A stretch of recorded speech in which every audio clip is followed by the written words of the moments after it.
Good afternoon. We made it to Friday. Thanks so much for streaming with us here on Fox Local, where we are always on. I'm Tom Haynes, and we are watching an extraordinary scene play out right now in Anchorage, Alaska, and I want to take you there. There on the right-hand side of your screen, you see Air Force One, where we are waiting for President Trump at any moment to step off of Air Force One to meet with Russian President Vladimir Putin. And on the same tarmac, we see the Russian president's plane as well. It is right there above those black limousines. You see Putin's plane has just arrived too, the stairway being pulled up to it right now. This is Joint Base Elmendorf-Richardson in Anchorage, Alaska, where there is a high-stakes summit that is about to take place between these two leaders. They are being flanked by their advisors, we understand, both President Trump and Vladimir Putin. We understand that Putin has brought a lot of business leaders from Russia to be part of this extraordinary exchange between these two leaders. What will be discussed exactly as it pertains to ending the war in Ukraine? Well, we just don't know, and we're going to have to wait and see. Trump says that he'll walk at any moment if he doesn't feel like the talks are yielding any success. And you have to imagine that Putin is ready to do the same thing. But both these leaders, one has to hope, are hoping that something comes out of this and that a trilateral meeting with Ukrainian President Volodymyr Zelensky will be able to happen after this. Trump meeting with European leaders in the advance to this summit meeting, a summit that hasn't happened between the United States and Russia since 2021, we understand. So live pictures once again from Anchorage, Alaska, Joint Base Elmendorf-Richardson. We're going to stay on top of this story as soon as the president walks off that plane, perhaps a handshake with the Russian president there on the tarmac. We will bring it right to you. Also topping the news here in the Fox 5 Atlanta newsroom today, an outrageous situation that occurred in South Atlanta. 2 kids have been shot, caught in the crossfire after a road rage incident. Fox 5's Eric Perry is live on this scene for us. Eric was actually headed to talk to another victim of road rage when this happened. So, Eric, you got rerouted to this story. First of all, how are those 2 children doing this afternoon? Yeah, Tom, just talk about timing of all of this.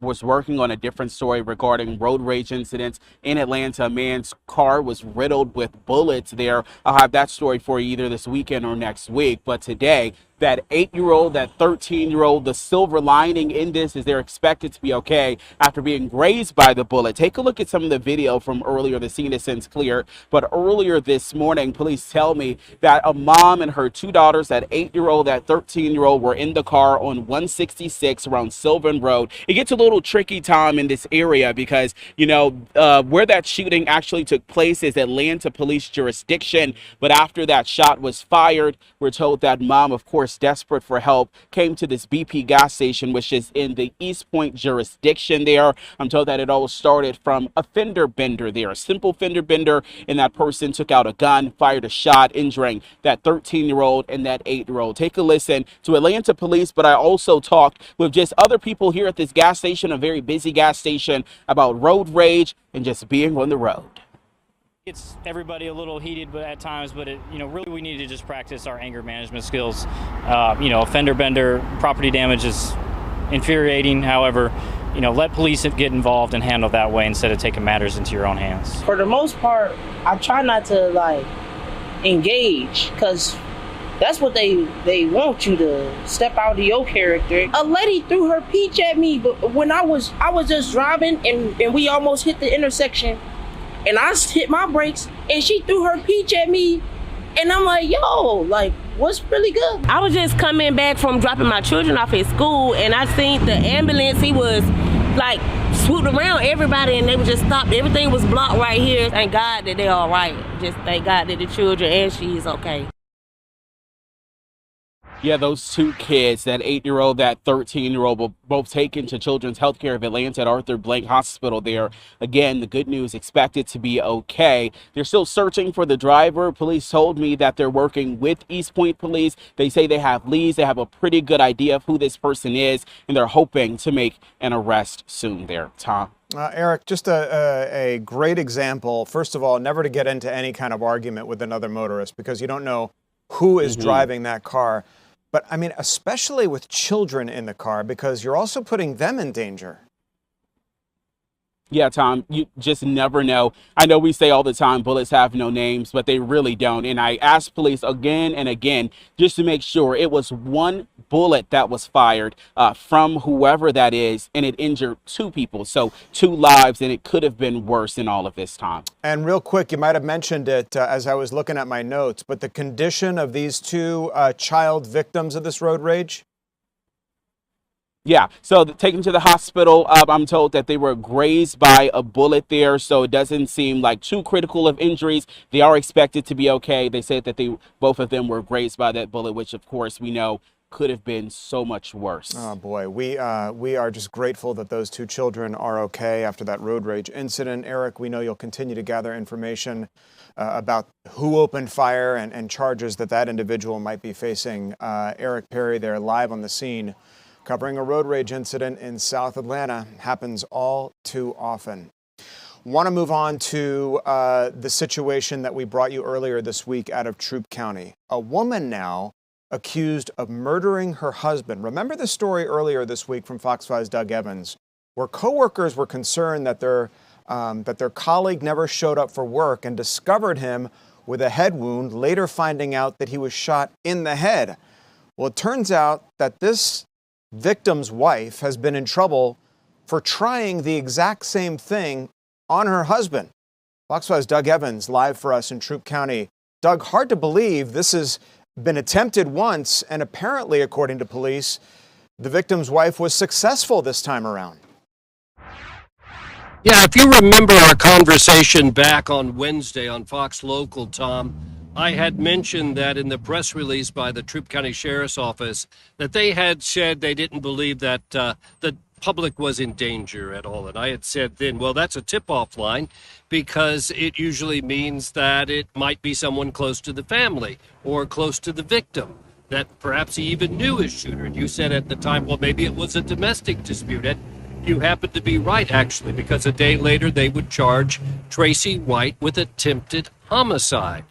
Well, we've learned today why she was suspect number 1, Tom, and let's go to some video now, and let me show you a mugshot from back in July of this year. So earlier in the summer, apparently there was a scuff-up between these 2 individuals, DeWendell White, who was the shooting victim from this week, and his wife, estranged wife, Tracy White. Deputies say they were called to the house there on Chipley Mountville Road back in July because she apparently had thrown some firearms at him. One of them discharged, and then she apparently, according to deputies, picked up one of those firearms and took a shot at him. Missed. Well, that brought on some charges. Let's hear from the Troup County Sheriff's Office PIO. And at some point during that argument, Tracy White, did damage some property in the house. And at some point, she took 2 firearms that were open laying next to a bed, and she threw them in the room. And it caused damage in the house, and one of them actually discharged. And they continued their verbal dispute. And then at one point, she took one of the handguns and fired it a couple times in DeWendell White's direction. It didn't strike him, but it came pretty close to his direction. And it did damage in the house as well when she discharged the firearm. And she was charged with that? She was. At the time, she was charged with aggravated assault, possession of firearm during certain crimes, criminal damage in the first degree, and criminal trespass. And she was booked here at the Troup County Jail and did receive a bond through a judge at that point. All right, so let's fast forward then in the timeline to this past Monday, and that's when co-workers of DeWendell White found him in his home on the ground, bleeding from an injury to his head. They thought he'd fallen and maybe hurt himself. They transported to the hospital, and doctors and investigators would learn that he actually had been shot in the head. He survived that miraculously and is in critical condition still at Grady Memorial Hospital. Well, once they'd learned he'd been shot, Tom, then his wife, his estranged wife, Tracy White, became suspect number 1. She'd already tried it once, they said, and so they began looking in her direction. That was Monday. On Thursday, they would find her in Alabama, and they would charge her with attempted murder. All right, and just real quick to remind me, the victim here, the gunshot victim, the husband, is in critical condition at Grady, Doug, correct? That's right, critical condition at Grady. And, we don't have much on him, his condition at all. They say it is a very, very bad wound. And so they're just hoping for the best for him, praying for the best. And it's a miracle that he survived it all, they said. Boy, a domestic situation gone really, really bad between this, according to police, this wife and her husband. She allegedly taking aim at him and was successful this time around after, as you mentioned, according to Troup County, tried this once before. Doug, we'll continue to follow that victim's condition and, of course, the fate of his wife. Doug Evans, live for us in Troup County. I'm watching an extraordinary scene play out in Anchorage, Alaska that I want to take you to. This is something that hasn't happened in a long time between the United States and Russia, dating back to 2021. These two leaders haven't met since President Trump's first administration, and now they are on the tarmac together, both of these leaders, after having gotten off of their respective planes. We saw two of them pull up together, and now, if I'm correct, and this would be yet another extraordinary scene, the Russian president and the president of the United States have just gotten into the presidential limousine, the beast, if you will, together. That's something else, and something that perhaps we've not seen before. And it's just happening right now in Anchorage, Alaska, at Joint Base Elmendorf-Richardson. President Trump, Russian President Vladimir Putin in the presidential limousine for this high-stakes summit, which U.S. officials hope will end the war in Ukraine. Whether that happens or not, we just don't know. President Trump saying that this is like a high-stakes game of chess playing out right now. The president saying he'd like a ceasefire. He said on Air Force One, we were listening to his news conference as we were preparing to come to you live here on Fox Local, here on the stream, that the only thing really that President Trump is interested in is seeing an end to the killing. He doesn't care about money. He doesn't care about the minerals that Ukraine has promised the United States, just to end the killing.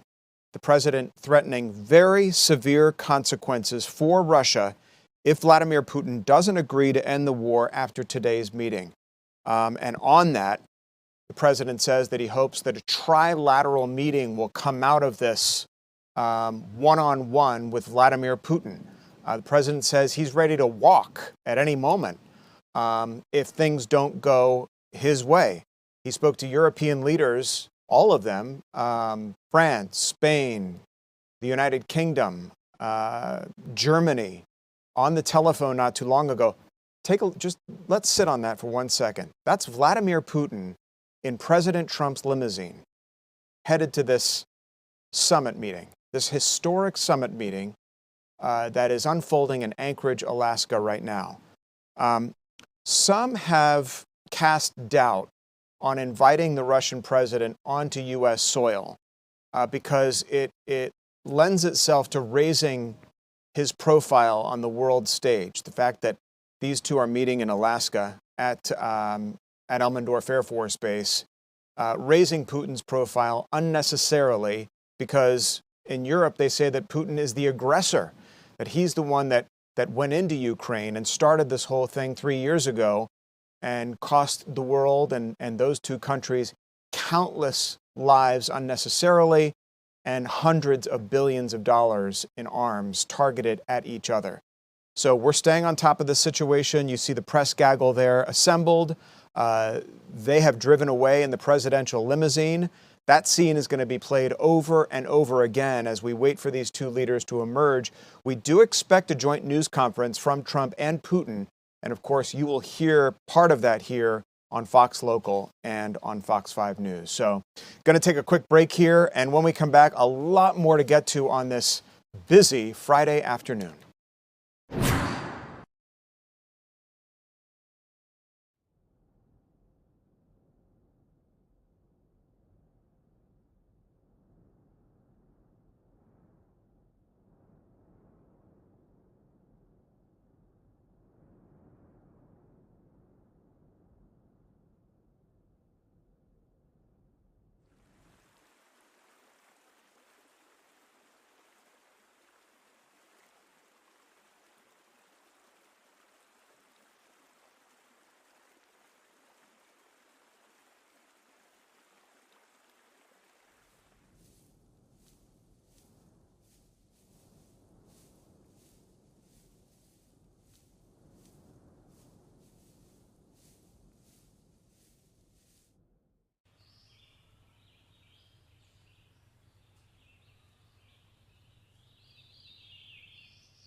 busy, you know. You're right.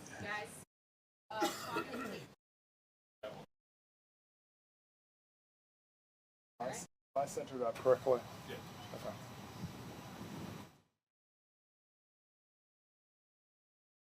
Okay.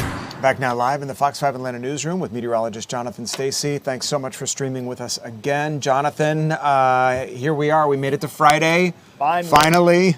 Boy, it's been a hot and humid one out there today. Yeah, quite the turn of a page from the beginning of August, Yeah, middle of I was August, thinking about serving that. up, a more normal-like pattern, and it will persist right on through the weekend. So many people are looking at the skies right now saying, okay, things are looking good, looking much better by morning. In fact, we had sunshine this morning. Right. And then as we got into the afternoon, clouds started to thicken up. So will we actually get something from those clouds? And the answer is simply yes. Yeah. Scattered showers are possible today, but as we get into the weekend, things are starting to trend drier. Let's take a live look outside. Any camera available for a live picture just to see what conditions are like out there. This is taking a look over downtown Atlanta. It feels like we've cleared out all those. Remember, we were starting the day on a really cloudy note, and the clouds kind of hung around seemingly all day, and it was just hot and humid and cloudy. Got rid of a lot of those clouds now, though. And I told someone earlier, I said, basically what was happening is the sunshine was tardy. It was late to work every single day this week, and it decided to get up and be on time Friday. So there will be those morning hours, 6, 7, 8, 9 o'clock, and we're still covered up in a thick blanket of clouds. It was like fog was hovering above our heads. But that's not the case anymore. Today was a shift in how the skies looked, and that made the difference. That allowed temperatures to run up into the lower 90s. Wow. But it feels like it's about 95 or even perhaps 100 degrees, especially as you go out to the east. Normal temps out there for this time of year? Normal We're temps. middle of August? 89 degrees should be our high temperature, 82 on the low side. So we're still above average, and that trend continues through the next 7 days. When I did my 7-day forecast, I went with these numbers. You ready for the lottery? 92, 93, 95, 93, 92. Write this down. And then some 80s start to come in as we get into the latter part of next week. Yeah. So we are starting to trend more seasonable, but for the here and now, no, it's going to be a 90s game. Now, everybody's looking, it's Friday. A lot of people are going to go out tonight for dinner, sit outside maybe. But then we're looking into Saturday, Sunday, trying to make some plans. Okay, Saturday, Sunday. I'm really happy about this because I just checked the modeling before I walked out here. And I love the way the forecast is. Hallelujah. Yeah. In fact, Tom, you can see it here. I'm not going to show it to everyone because it's kind of a secret between us.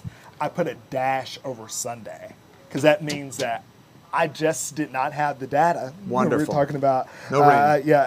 to actually put a rain chance on there. So you're going to see an update in just a few minutes. But that 20% chance is about to come off Sunday. Wow. And I'm not going to say everybody everywhere is going to be completely dry. There will be some neighborhood out there that ends up getting a speck or a sprinkle.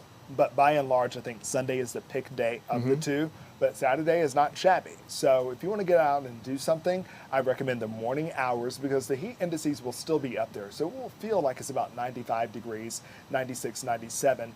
But there's also a slight drop in dew points on Sunday. Which that will make means? Sunday feel just a bit better. The air is A little going to feel better. drier. Yeah, a little bit drier, just a little bit drier. So that's why the rain chances are going down, but it's going to also have a distinct feel that's different than what you felt yesterday and even today. I walked outside earlier today and I'm like, this is not bad. I can bear. And I noticed there's a little breeze out there today. And that helps. And it's a breeze that you'll like because it's coming in out of the north. And whenever we have Great. a northerly breeze, that's a continental breeze. It's not a Gulf or Atlantic breeze. Yeah, which is hot, sticky, and humid. especially this time of the year. And so speaking of, I should probably mention something about it. We have our first hurricane of the 2025 Atlantic hurricane That season. one that's going to go up toward Bermuda, we hope. Yeah, so we've been watching Aaron for the past, 4 days at this point? Yeah. It's been a couple days as a tropical storm. Quickly, now it's a Cat 1 now, but I'm kind of messing with my words here because I think that it could be a Cat 2 by the time we get this 5 o'clock update. All right, keep watching it for us, Jonathan. We'll be around. Thanks. All right, we're going to continue now here on Fox Local. We're on verdict watch in Fulton County on a case that has really gripped our community. Fulton County off-duty deputy gunned down. The accused killer, Alton Oliver, took the stand in his own defense, saying that This was self-defense, according to the suspect here in this case, the accused. Our Kim Luffler is on verdict watch for us.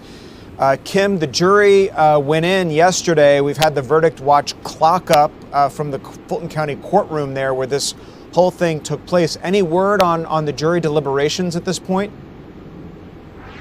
Well, we're still waiting for a verdict at this hour. The jury's deliberated for right around 9 hours now, and that does include their deliberations yesterday. Just before noon today, the jury did give the court a question. They wanted to know if the suspect and defendant, or the suspect and the victim, rather, in this case, were traveling the same direction when this shooting happened. But we've been covering this trial all week. Take a look at some video from our coverage this week. Both sides delivered their closing arguments yesterday in this case against 26-year-old Alton Oliver, who's charged in the death of Fulton County Deputy James Thomas Jr., which happened on Bolton Road in Northwest Atlanta in December of 2022. Now, prosecutors say Oliver acted irrationally that morning, admitting he never saw Thomas with a weapon, and said the evidence didn't support the defendant's version of events. Now, Oliver took the stand in his own defense on Wednesday. He said he was walking home from work around 4:30 in the morning when the off-duty officer drove up to him in his personal car. Oliver claimed the deputy pressured him to get in the vehicle and offered sexual favors,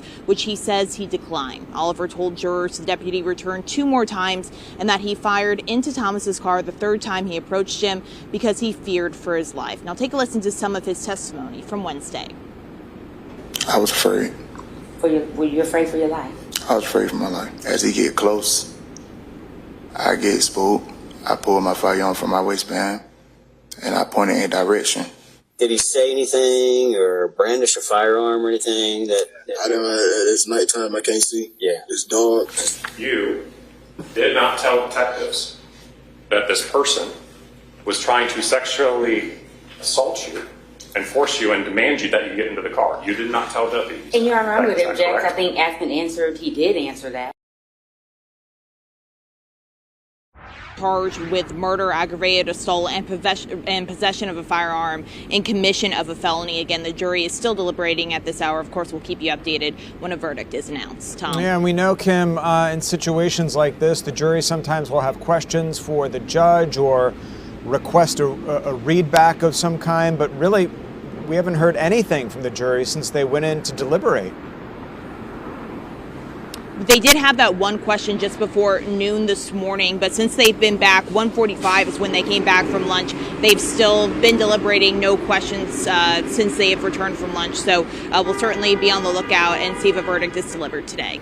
All right, Fox 5's Kim Luffler there at the Fulton County Courthouse awaiting the jury's verdict on a man accused of killing an off-duty Fulton County deputy. That accused killer says that this was self-defense, that it was some sort of romantic entanglement, perhaps, or that this off-duty Fulton County deputy was demanding something of this victim. Of course, prosecutors disagree. We're waiting for that verdict from the jury, and as soon as we get it, and as soon as it happens, you'll know about it here on our streaming platform, Fox Local, when it happens. We're also continuing to monitor the scene up in Alaska, where President Trump just had a historic handshake with Russian President Vladimir Putin.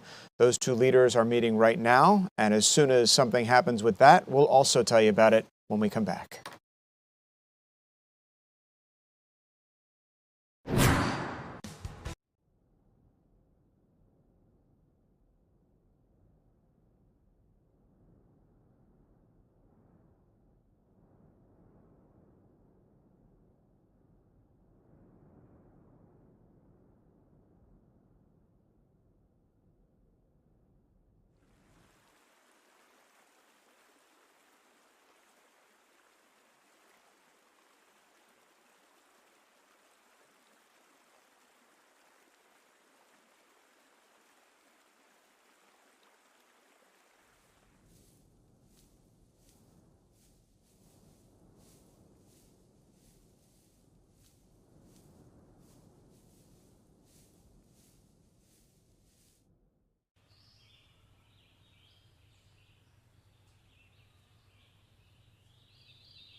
We are back here in the Fox 5 Atlanta newsroom. Tom Haines, thanks so much for streaming with us here on Fox Local, whether you're on your phone or watching at home, and of course, our YouTube channel as well at Fox 5 Atlanta, as well as our radio listeners on 107.9 HD2 FM. We've been watching the situation out of Anchorage, Alaska, where President Trump, Russian President Vladimir Putin have been meeting. There has been a play out of what's going on there between the two leaders. They're appearing in front of the cameras together. What they're saying, we're still trying to decipher that. It's a bit of a tricky situation getting live pictures out of Anchorage, as you can imagine. And this is a press melee happening up there. All ears, all eyes from around the world are focused on the meeting between these two leaders. So we'll continue to keep tabs on that situation as developments warrant. We are also waiting to hear a quick news conference that happened between those two. They just spoke to briefly reporters, which is pretty extraordinary given the fact that both leaders just arrived as we went on the air with you here on Fox Local about 25 minutes ago. They stepped off of their respective planes, and then extraordinarily, they both went into the presidential limousine, the beast, so to speak. The first time I've ever seen that happen. If we can listen to this and see if we get anything out of it between Trump and Putin. No audio, I understand. Okay. So maybe this was just what they call a spray for the press. That is, we see the two leaders sitting there together, no questions necessarily at this time. After all, they haven't really been given a chance to meet and discuss the high-stakes situation which have brought these two leaders together. And, of course, that is ending the war in Ukraine. First Russia-U.S. summit since 2021, and the first time the leader of Russia and the United States President Trump, have met since his last administration. President Trump saying that he would like a ceasefire. He spoke on Air Force One when he was traveling to Anchorage to reporters, and I'm not sure if we have that sound of the president when he met in a gaggle with reporters on Air Force One on his way to meet Vladimir Putin. But he said that he wants a ceasefire. He wants to see an end to the killing in Ukraine, and that this is like a high-stakes game of chess. Listen to the president earlier today. We'll make a success of this summit today. I can't tell you that. I don't know. There's nothing set in stone. I want certain things. I want to see a ceasefire. This is not to do with Europe. Europe's not telling me what to do. But they're going to be involved in the process, obviously, as will Zelensky. But I want to see a ceasefire rapidly. I don't know if it's going to be today, but I'm not going to be happy if it's not today. Everyone said it can't be today, but I'm just saying I want the killing to stop. I'm in this to stop the killing. You know, we're not putting up any money. We're making money. They're buying our weapons, and we're sending them to NATO, and NATO's sending us big, beautiful checks. But that I don't care about that. I care about it was a big factor when Biden spent $350 billion and got nothing. But what I do care about is they lost last week 7,011 people were lost, almost all soldiers. 36 people in a town which got hit by a missile, but over 7,000 soldiers. It's crazy. Could you describe a little bit, Mr. President, because I know you've had a lot of phone calls with President Putin. What's the difference in a face-to-face, in-person meeting? Look, he's a smart guy, been doing it for a long time, but so have I. Been doing it for a long time. And here we are with President. That was much more difficult than what I'm doing today, believe me. So we get along. There's a good respect level on both sides. And I think, something's going to come of it. I notice he's bringing a lot of business people from Russia. And that's good. I like that because they want to do business, but they're not doing business until we get the war settled.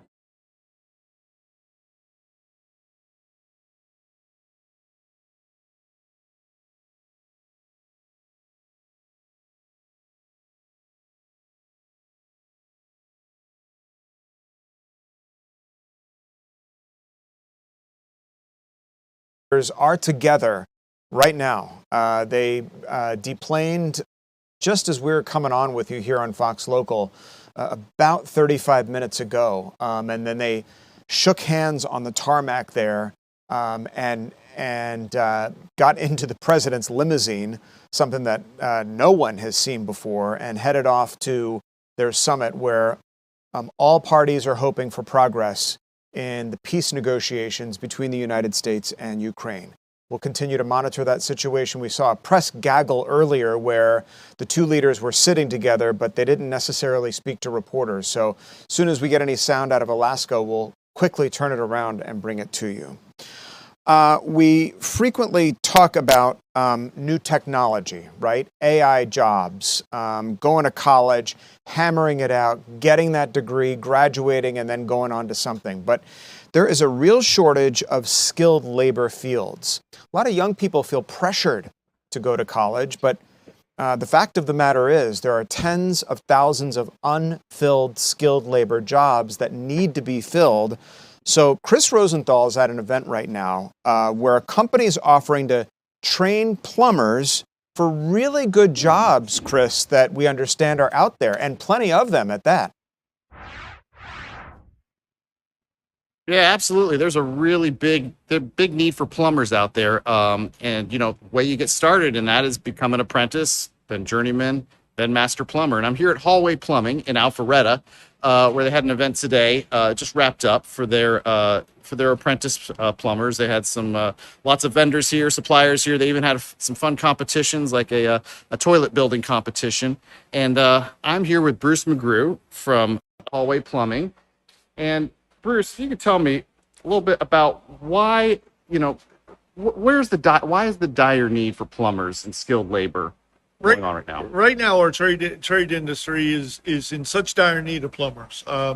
They're predicting by 2027 that the numbers anywhere from over 500,000 to 550,000 plumbers will be needed. Okay, we need to add about 50,000 plumbers a year, okay, just to try to even get caught up.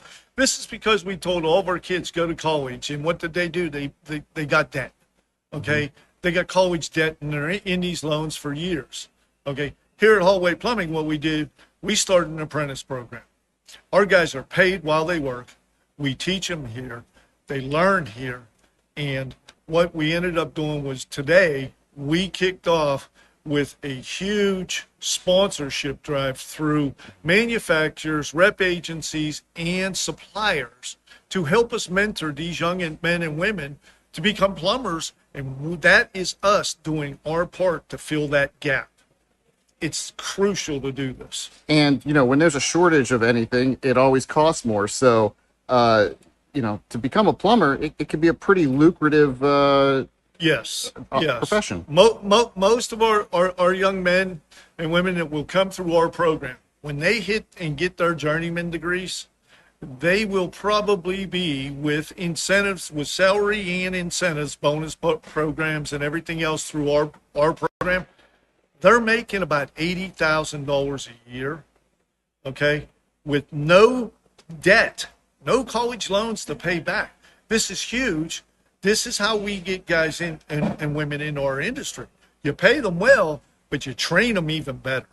Okay? If we do that, we can help that gap that we are in right now with plumbers. And this isn't just, I think we think of plumbers as, fixing dirty toilets and things like that. Of course, that's needed, but this is not just that. Like Hallway Plumbing here. Okay? We are a new construction plumbing company. We do 7,500 houses a year, residential houses, and we run 60 jobs, commercial jobs, for anywhere from hotels to assisted living to apartment complexes with brand new plumbing. So this isn't always a dirty job. There are so many aspects to the plumbing industry that you can get into. So yes, what we're trying to do is change the stigma also. Absolutely. Bruce McGrew from Hallway Plumbing here. I spoke also with one of the journeymen, a gentleman named Robert Pankey, and I think if we have that sound, he talks about how going, you could change careers and really get into this, and how it's been really good for him. Honestly, what drew me to plumbing was, well, I worked at Starbucks for quite some time. I think it was that before that I was in the Marine Corps and things like that. And my father-in-law was a plumber for 15 years. And he got me into the field and everything because, well, it's a good opportunity. It's a good job. It's the best thing I can do for my family, honestly. In terms of you making money, working a good job and things like that. And of all the places I've worked for, this is probably the best place I've ever worked. Works well with my family schedule, work schedule. It's all just meshes very well. Yeah, so there's somebody that's changed career and is pretty happy with it. So yeah, definitely a big need for these skilled labor jobs, very well paying jobs. So and if you want to get involved with this apprenticeship program, you just go to the Hallway Plumbing website and find out more. This is incredible. It's like, we heard how Delta Airlines wants to train the next generation of pilots. This company wants to train the next generation of skilled laborers in the form of plumbers. And did I hear right that they're going to do it for free? Yeah, and the good thing is you don't get if you go to a traditional college, for example, you might have student loans. You don't have any of that with this. Wow, because it can be a pretty expensive prospect getting that license. And correct me if I'm wrong, but when they complete the program, they get their journeyman license to start working as a plumber. Yeah, I mean, I'll ask Bruce that just to make sure. When they complete the program, they have their journeyman license, correct? Yes, they will have their journeyman license, and then they stay on for 2 more years. We're making them master plumbers. And that's the next step up. That's the next step up. So, that is when, look, at that point, they fulfill their obligation to our program. After that, and if they want to go into business for themselves, they are set, okay? And with the shortage of plumbers right now, sky's the limit for these young men and women if they come on board to an apprentice program right now. Yeah, that's so great. Incredible. Obviously, there's got to be buy-in for the company too. So they got to stick around for a couple of years and work for them if they're going to give them the training and then earning their license. But what a great opportunity, and $80,000 a year to start in a new career is pretty good. Chris Rosenthal, with that program available to folks who want to go into skilled labor, in this case, plumbing. Chris, thanks.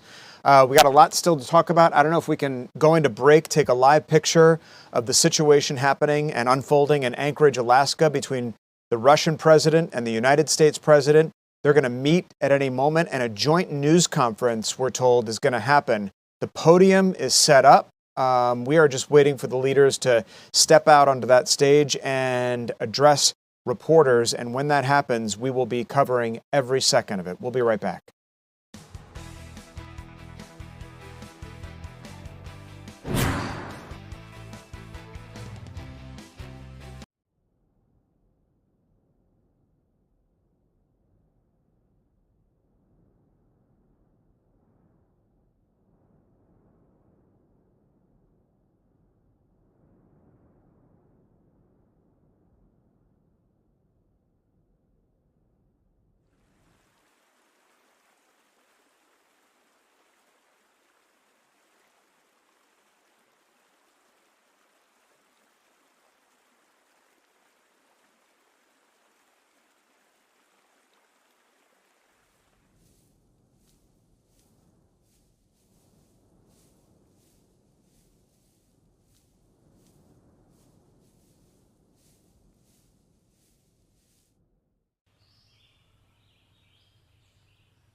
Welcome back. Thanks so much for streaming with us on this busy Friday afternoon here in the Fox 5 newsroom. I'm Tom Haynes. We're covering several breaking stories at this hour. This is a live picture inside the Fulton County Courthouse where we understand that we have a verdict now in the case of a man suspected of murdering an off-duty Fulton County deputy. We understand that the jury is back. The defendant there is seated, as well as prosecutors there. The judge is in place. I want to listen for a second to see if we're hearing anything from inside the courtroom.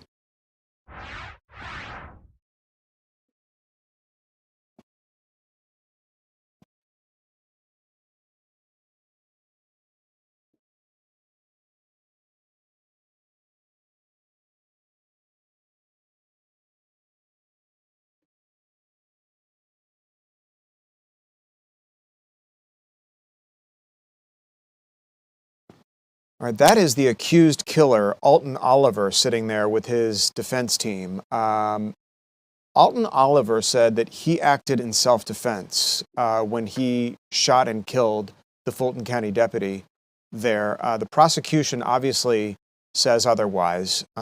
We know that the jury is back. They've been deliberating for the good part of about a day and a half or more, probably 10 to 12 hours at this point now. Let's listen.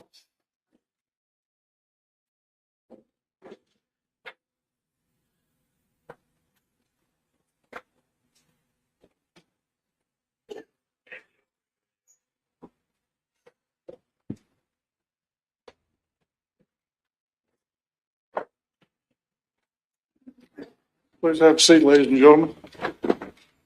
Mr. Williams, I understand that the jury's been able to reach a verdict. Yes, sir. Is this the verdict that I'm holding in my hand? Yes, Your Honor. Has it been agreed to by all 12 members of the jury? Yes, Your Honor. It has been dated and signed. Is that Yes. correct? All right. Publishing the verdict, we, the jury, find the defendant guilty as to all 6 counts of the bill of indictment. Sheriff, will you please hand this to State's counsel and pass it over to... Wait, what?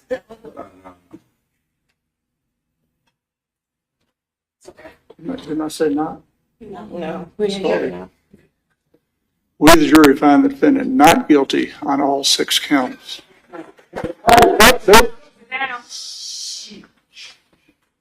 I apologize for my mispronunciation.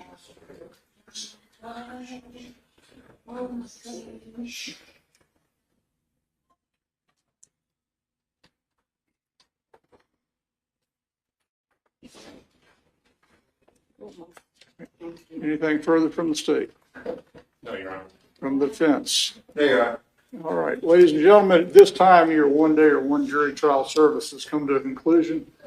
I once again want to thank you on behalf of all the Superior Court judges down here in Fulton County for your attendance. As I told you the other day, we invite you down here and we take you away from your homes, and family, your vacations and work. We ask you to interact with other people that you don't know and make some pretty tough calls.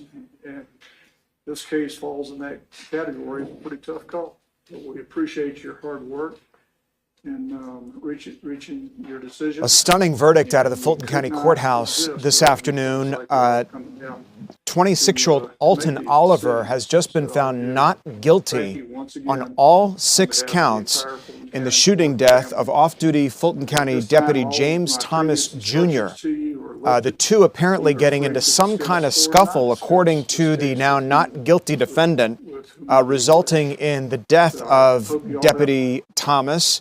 26-year-old Alton Oliver, the defendant, saying that he felt threatened and that's why he was forced to open fire, which resulted in the death of the off-duty deputy. The two apparently knew each other some way, somehow. The judge there, when he got the verdict, initially misread it as a guilty verdict, but then was corrected by somebody in the courtroom there, following up reading the not guilty verdict on all 6 counts. So this obviously coming as a huge relief to 26-year-old Alton Oliver, who is there with his defense team and is walking away a free man this afternoon out of the Fulton County courtroom. This could have gone the complete opposite direction. He could have been thrown in handcuffs and been led away by Fulton County deputies to head for processing to jail. But that is not the case today, as we brought you the verdict live here on Fox Local and on 107.9 HD2 FM. If you're listening along with us, the extraordinary verdict out of Fulton County, a trial and a case that we've been on since the beginning. Deidre Duke's covering it. Our Kim Luffler outside the Fulton County Courthouse today in the lead up to this verdict. But this wasn't a snap verdict. It did take a couple of days for the jury to reach this verdict. They asked for only one thing. They had a question that they had for the judge, and he obviously answered that for them. But you heard it here first, the not guilty verdict on all 6 counts in the Fulton County Courthouse. We're also monitoring the situation in Anchorage, Alaska this afternoon, where we've been seeing some dramatic live video come out of there as President Trump and Russian President Vladimir Putin meet together. This is a stage where the two leaders are going to come out and hold a joint news conference after their meeting. They're testing the audio there. Reporters are assembling to hear whether or not the war in Ukraine is going to be solved one way or the other. President Trump has threatened to walk from this summit meeting if things don't go his way. He said it's like a high-stakes game of chess, and we'll see how that game ends shortly here this afternoon. It's only supposed to be a few hours summit, so we're going to have some answers real quick, and we're going to see the two leaders take that stage coming up. Well, we have a kind of a cool story out of Fulton County. History meets the present 25 years later. We're talking about a time capsule dating back 25 years, open today at Fulton County Assembly Hall. Eli Jordan was there when this happened. It was kind of cool, Eli. What came out of that time capsule? All sorts of really cool things, Tom. Here at the Fulton County Government Center, the Fulton County Justice Partners, in conjunction with the Fulton County Arts and Culture and Atlanta History, unveiled a forgotten time capsule of 25 years, only realized back in 2021, billed as a glimpse into history of Fulton County, as they pulled out a quarter-century old artifacts. One of those being a Jet magazine, which is no longer in print. Everybody got a kick seeing that. And so they also had Fulton County Sheriff emblems, photos of justices, VHS tapes. And this ceremony precedes an expected October event where a new time capsule will be sealed for an opening in 2050. Who knows, maybe this report will be part of that. But I spoke to Judge Kenya Johnson, who discovered the time capsule. Here's what she had to say.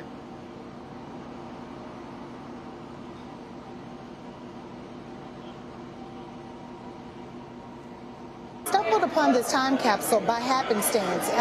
Information was in a folder buried in my predecessor's files, and once we uncovered the time capsule, we sought to find it and locate it. Once we found out where it was, we determined that it's set to be opened in 2025, and so we've spent the last year waiting for it to, for the time to come for us to unveil it. How exciting was it to find out that there was a time capsule here, at the courthouse? Well, finding out that it had been a time capsule left in the courthouse was almost like a tap on the shoulder from the past, telling you, hey, we've got something we want you to know. And so that's when the anticipation began, and we began to look forward to opening it.